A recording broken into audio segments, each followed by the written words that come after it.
मेरे प्यारे विद्यार्थियों, नमस्कार। मैं राकेश चौधरी इस YouTube चैनल पर आप लोगों का स्वागत करता हूं।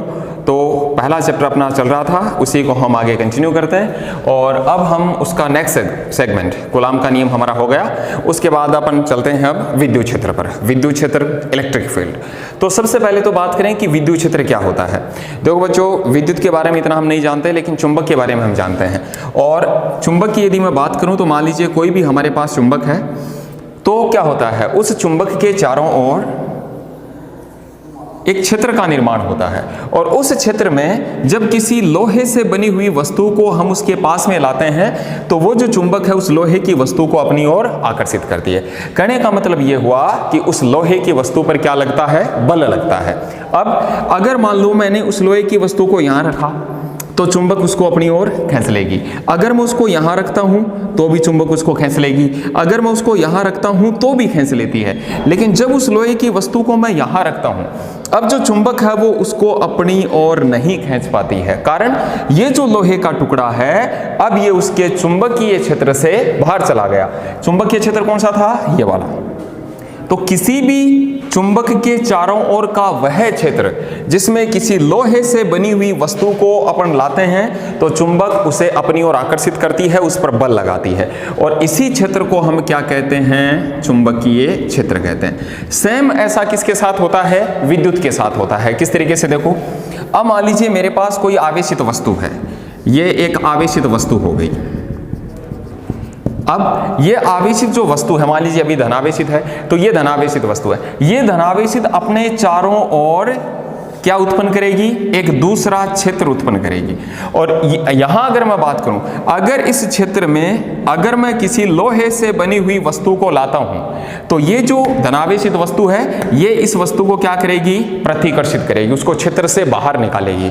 अगर मैं कोई ऋणावेशित वस्तु इसके पास लाता हूं तो ये जो आवेशित वस्तु है उसको अपनी ओर खींचेगी, यानी आकर्षित करेगी। लेकिन अगर उस ऋणावेशित वस्तु को मैं यहां रखता हूं तब वो आवेशित वस्तु उसको अपनी ओर नहीं खींच पाती है। तो ऐसी स्थिति में ये जो इस आवेशित वस्तु के चारों ओर का वह क्षेत्र जिसमें किसी अन्य आवेशित वस्तु को जब हम लाते हैं तो वह अन्य आवेशित वस्तु एक बल का अनुभव करती है, तो इस क्षेत्र को हम क्या कहते हैं, विद्युत क्षेत्र कहते हैं। किसी भी आवेशित वस्तु के चारों ओर का वह क्षेत्र जिसमें किसी अन्य आवेशित वस्तु को लाने पर आकर्षण या प्रतिकर्षण बल का अनुभव होता है, क्या कहलाता है, विद्युत क्षेत्र कहलाता है। तो विद्युत क्षेत्र की परिभाषा हो गई हमारे पास ये। इसके बाद मैं बात करता हूं जो मैंने अपने से एग्जाम में डेफिनेशन पूछी जाती है और वो है विद्युत क्षेत्र की तीव्रता। ई वेक्टर से इसको डिनोट किया जाता है। तो विद्युत क्षेत्र की तीव्रता ई वेक्टर क्या चीज है, देखो पहले इसके बारे में अपन बात करें।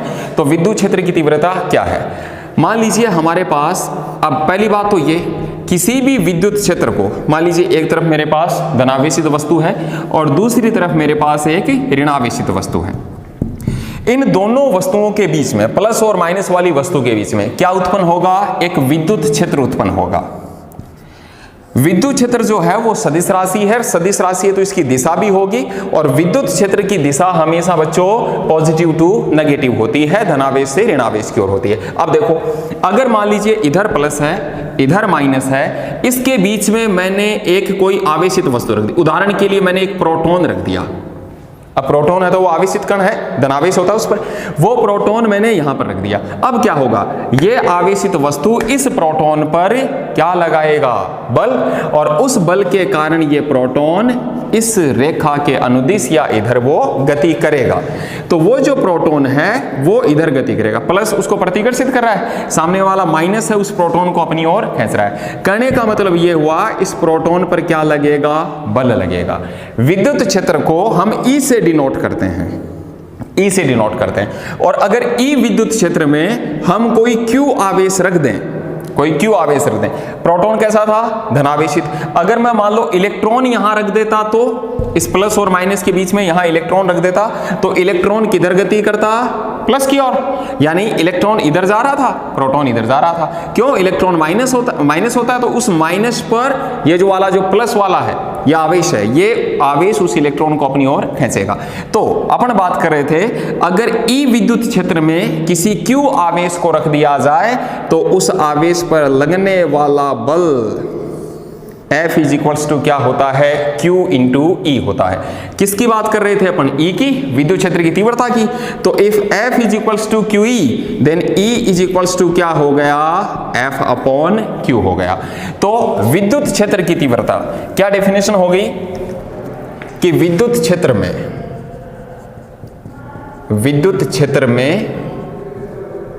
किसी एकांक धनावेश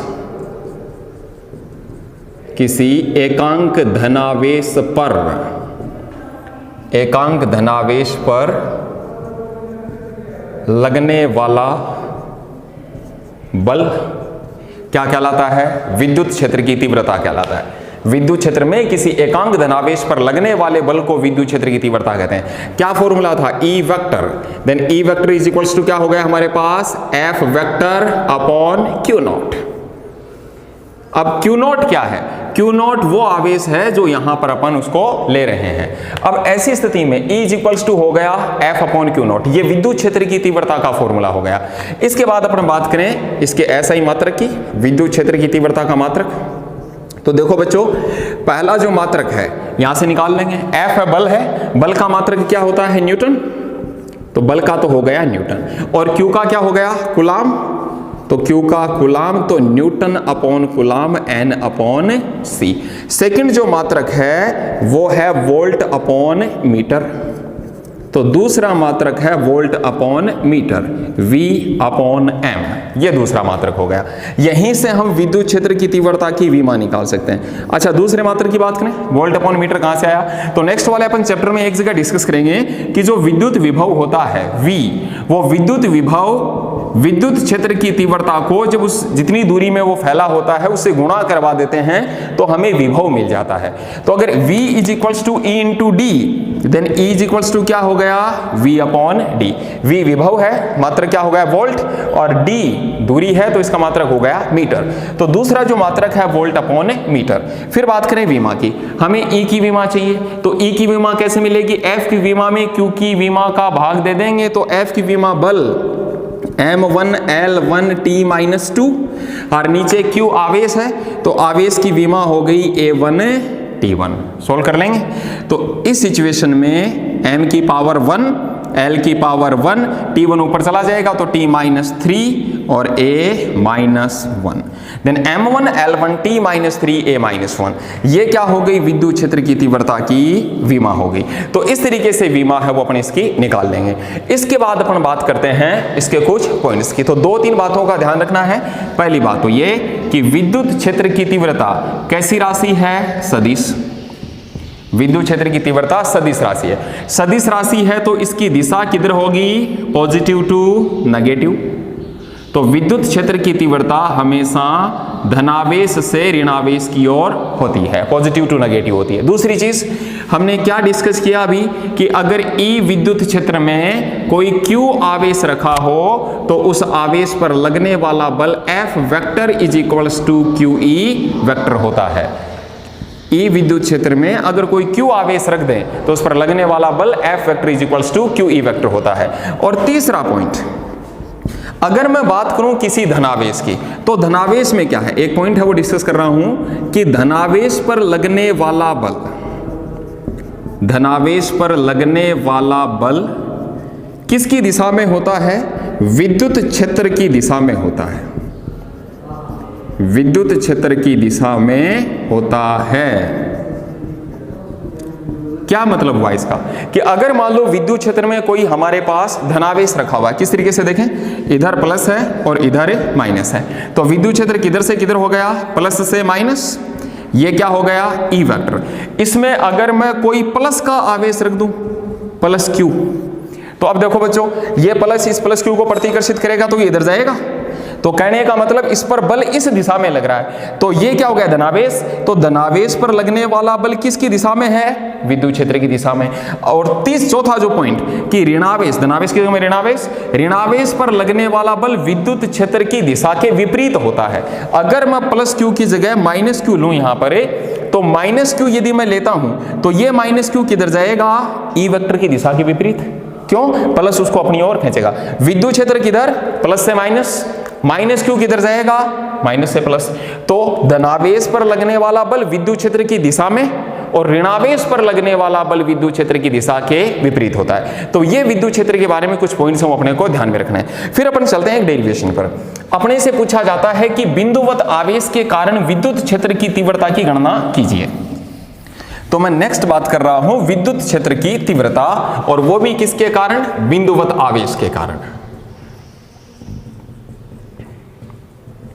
तो नेक्स्ट है बिंदुवत आवेश के कारण विद्युत क्षेत्र की तीव्रता।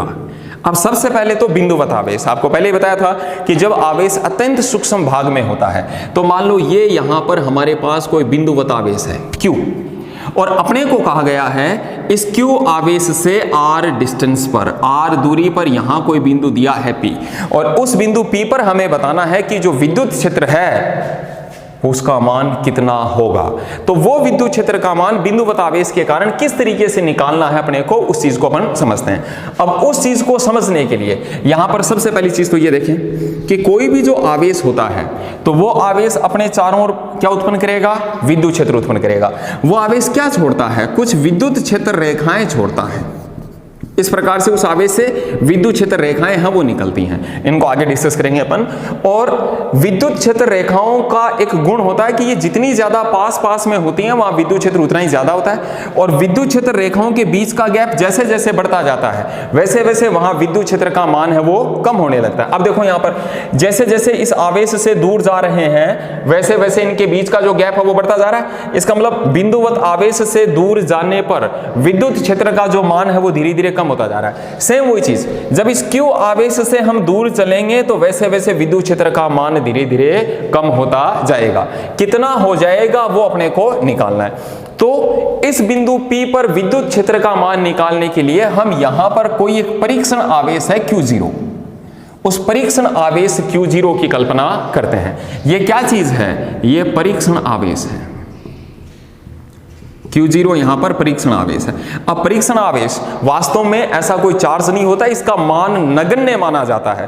और ये जो आवेश हम लेते हैं परीक्षण आवेश, जिसको टेस्ट चार्ज भी बोलते हैं, ये एक केवल मात्र काल्पनिक है, ये प्लस का अपना मान कर चलते हैं। और परीक्षण आवेश के कारण जो हमारा मूल आवेश है जिसके कारण हम विद्युत क्षेत्र निकालना चाह रहे हैं उस पर कोई प्रभाव भी नहीं पड़ता है। परीक्षण आवेश की उपस्थिति से हमारे मूल आवेश पर कोई फर्क नहीं पड़ता है। ये तो हम केवल उस बिंदु पर विद्युत क्षेत्र की तीव्रता ज्ञात करने के लिए अपन उसको लेते हैं।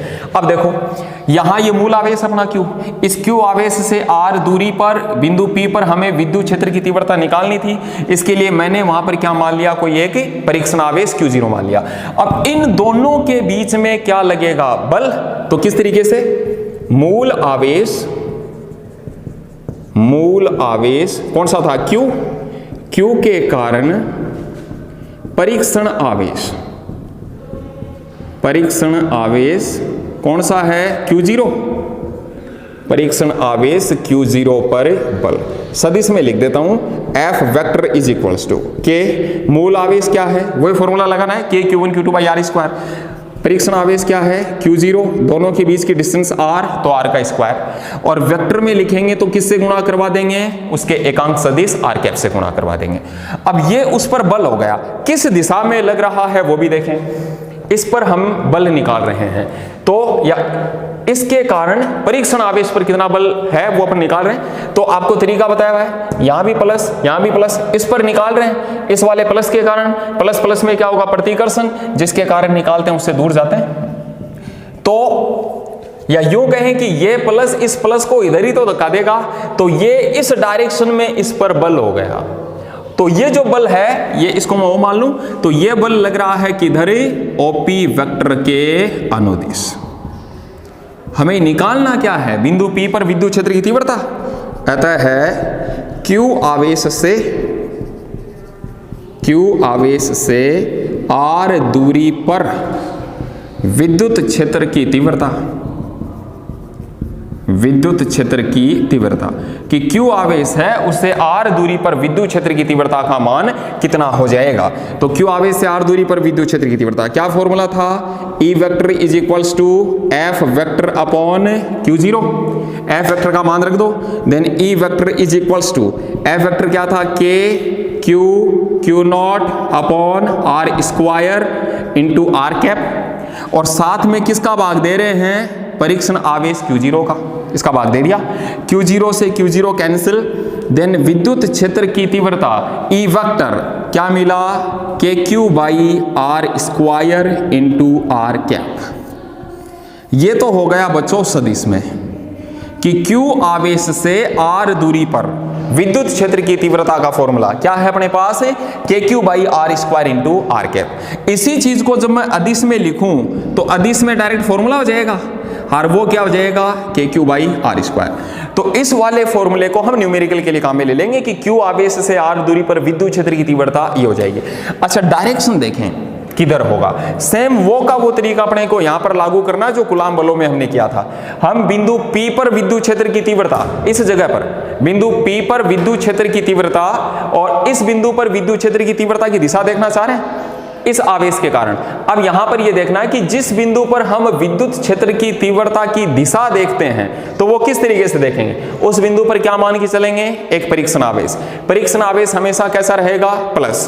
तो इस पर विद्युत क्षेत्र निकाल रहे हैं किसके कारण, इस आवेश के कारण, दोनों तरफ प्लस प्लस प्रतिकर्षण, इसके कारण निकाल रहे हैं तो इससे दूर जाएंगे, ये बिंदु बीच में आना चाहिए। बिंदु P पर हमारा विद्युत क्षेत्र इसी दिशा में होगा, और थोड़ी देर पहले आपको बताया था धनावेश पर लगने वाला बल हमेशा विद्युत क्षेत्र की दिशा के अनुदिश होता है। अब अगर मेरे पास ये माइनस Q आवेश होता तो, ये जो आवेश यहां पर है अगर ये माइनस का होता तो तब देखो क्या होता, यदि माइनस Q आवेश, यदि माइनस Q आवेश बिंदु O पर होता,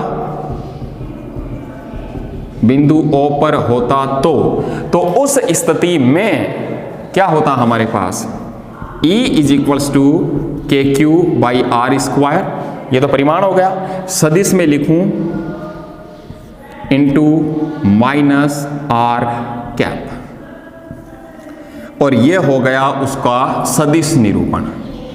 क्या चेंज हुआ, आर कैप की जगह क्या आ गया, माइनस आर कैप आ गया। क्यों आ गया, क्योंकि यहां कैसा आवेश था हमारे पास Q, और यहां इसको हमने लिया माइनस, इस बिंदु पर निकाल रहे थे, इस बिंदु पर क्या मान के चलेंगे, परीक्षण आवेश, वो कैसा होगा, पॉजिटिव, यहां प्लस यहां माइनस, प्लस माइनस में आकर्षण, आकर्षण में आपको बताया हुआ जिसके कारण निकालते हैं उसी की ओर जाते हैं। अब इस बिंदु P पर हमारा विद्युत क्षेत्र इस डायरेक्शन में हो जाएगा, इधर हो जाएगा, तो इधर हो जाएगा तो डायरेक्शन चेंज हो गई, इसलिए हमने क्या लगा दिया, माइनस आर कैप। इसको ये भी लिख सकते हैं PO वेक्टर के अनुदिश।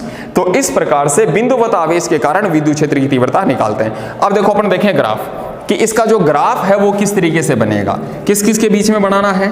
अपने को कह दिया जाए कि बिंदुवत आवेश के कारण उत्पन्न विद्युत क्षेत्र दूरी के साथ कैसे बदलता है। तो E और R में यदि मैं ग्राफ देखूं कि जैसे जैसे R चेंज हो रहा है वैसे वैसे E में कैसे परिवर्तन हो रहा है, अगर मैं उसको देखूं तब देखो क्या होगा, इधर क्या ले रहा हूं R, इधर क्या ले रहा हूं E। अब फॉर्मूला क्या था, E is equals to KQ by R square. सबसे पहले मैं जीरो से चालू कर दूं कि अगर मैं R की जगह जीरो पुट कर दूं तो R की जगह जीरो पुट करेंगे तो E का मान कितना आ जाएगा, अनंत, यानी जीरो पर E का मान कितना है, अनंत है। ऊपर से चल के आएगा ग्राफ। उसके बाद जैसे जैसे अब R का मान बढ़ाओगे, हर वाली चीज जैसे जैसे बढ़ेगी वैसे वैसे E का मान घटेगा, तो अनंत से चल के आएगा। उसके बाद व्युत्क्रमानुपाती का ग्राफ इस तरीके से, और E व्युत्क्रमानुपाती हो गया R स्क्वायर। तो किसी बिंदुवत आवेश के कारण विद्युत क्षेत्र की तीव्रता का फॉर्मूला क्या होता है, E is equals to KQ by R square. इस तरीके से अपने को निकालना है। इसके बाद का अपन लेते हैं नेक्स्ट वाली क्लास में। Thank you so much.